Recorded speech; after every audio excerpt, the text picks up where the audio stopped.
Hoy 5 de noviembre celebramos a San Celestino V, pontífice renunciante, año 1296. Este santo se hizo famoso porque ha renunciado a su cargo. Nació en 1215 en Los Abruzos, Italia. Él mismo, en su autobiografía, narra cómo eran sus padres. Dice así: mis padres eran muy santos a los ojos de Dios y muy estimados por los vecinos a causa de su excelente comportamiento. Daban muchas limosnas y recibían siempre muy bien a los pobres que llegaban a pedir ayudas. Tuvieron 12 hijos, como el patriarca Jacob, y siempre pedían al Señor que alguno de sus descendientes lograra llegar al sacerdocio. Pedro fue el último de los 12 hijos, y el que llegó a ser sacerdote. Su mejor maestra fue su propia madre. Ella se entristecía porque ninguno de sus hijos mayores mostraba inclinación hacia el sacerdocio o hacia la vida religiosa, pero el niño menor le decía: mamá, yo te daré la alegría de consagrarme a Dios. Viendo la mamá que Celestino tenía una gran inteligencia y muy buenas cualidades para el estudio, se propuso hacerlo estudiar, aunque toda la familia se oponía a ello, y aunque tuvo que hacer muchos sacrificios para lograr costearle sus estudios.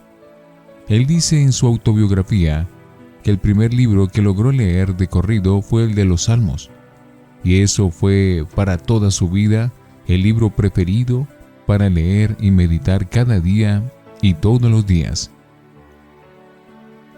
Ermitaño solitario. Celestino era un estudiante diferente a los demás. Sus recreos preferidos consistían en retirarse a la soledad a meditar y rezar. Amaba mucho el silencio y le fastidiaban las fiestas mundanas, donde hay trago, bailes y pecado. Al final, cuando ya tenía 20 años, supo que en una montaña había un ermitaño dedicado a la oración, y se fue hacia allá a que este santo religioso le enseñara el arte de orar y de meditar. Se construyó una celda tan estrecha que apenas cabía de pie o acostado, y allí se estuvo 3 años en la más estricta soledad.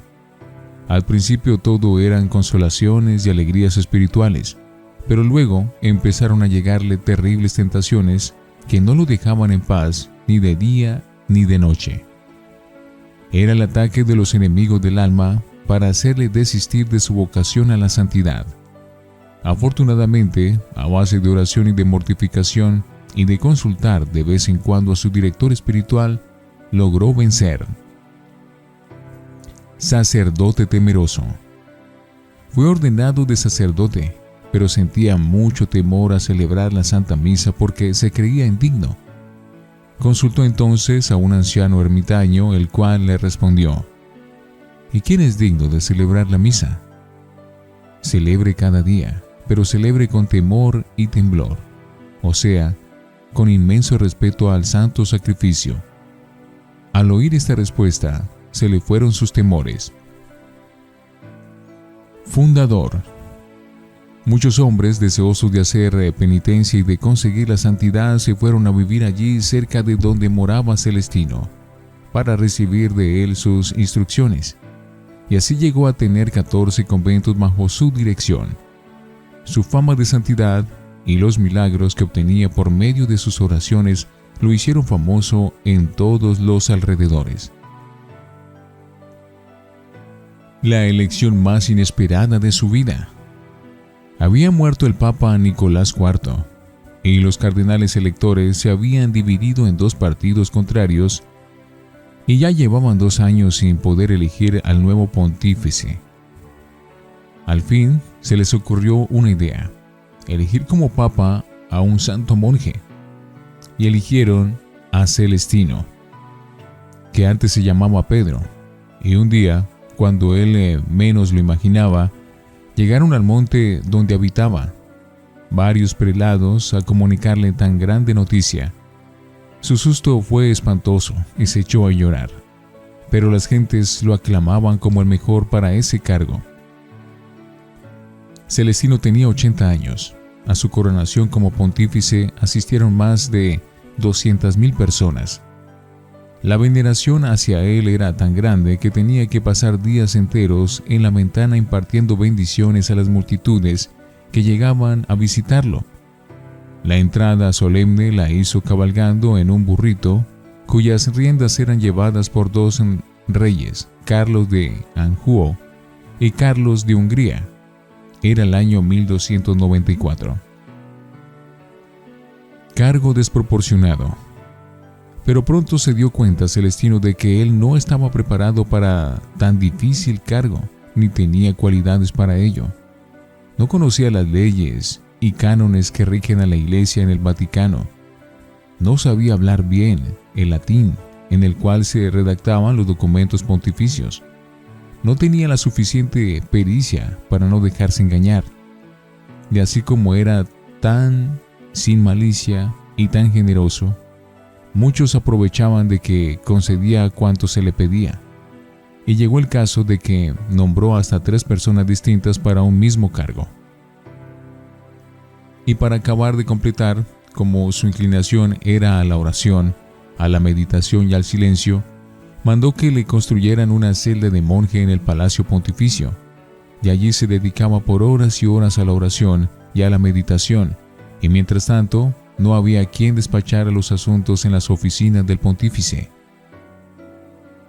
La renuncia.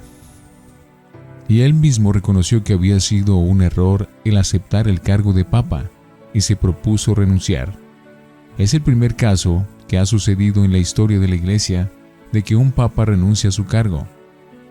Primero publicó un decreto declarando que el sumo pontífice sí puede renunciar a su alto cargo. Luego reunió a todos los cardenales y les leyó su renuncia al pontificado y les pidió que nombraran a su sucesor. Y allí mismo se despojó de todos sus ornamentos pontificios y se vistió de simple monje, y se propuso irse otra vez a la soledad a hacer oración. Era el 13 de diciembre de 1294. Apenas había sido pontífice durante 5 meses. Prisionero perpetuo. Pero sucedió que su sucesor, el Papa Bonifacio VIII, al sentir que se formaba en Roma un gran partido en su contra y a favor de Celestino, mandó que volviera otra vez a la ciudad para apaciguar los ánimos. El santo, que no quería saber ya nada más de esos asuntos materiales, salió huyendo, pero fue puesto preso y llevado a un castillo donde lo encerraron como prisionero. Por 2 años estuvo allí dedicado a rezar y meditar. Cuando algunos se quejaban de que lo tuvieran encerrado, decía: lo que yo siempre deseaba era tener una celda llena de silencio y de apartamiento de todo para poder dedicarme a la oración y a la meditación. Y esa celda me la han dado aquí. ¿Qué más puedo pedir? Murió santamente en mayo de 1306 y fue declarado santo en 1313. San Celestino V.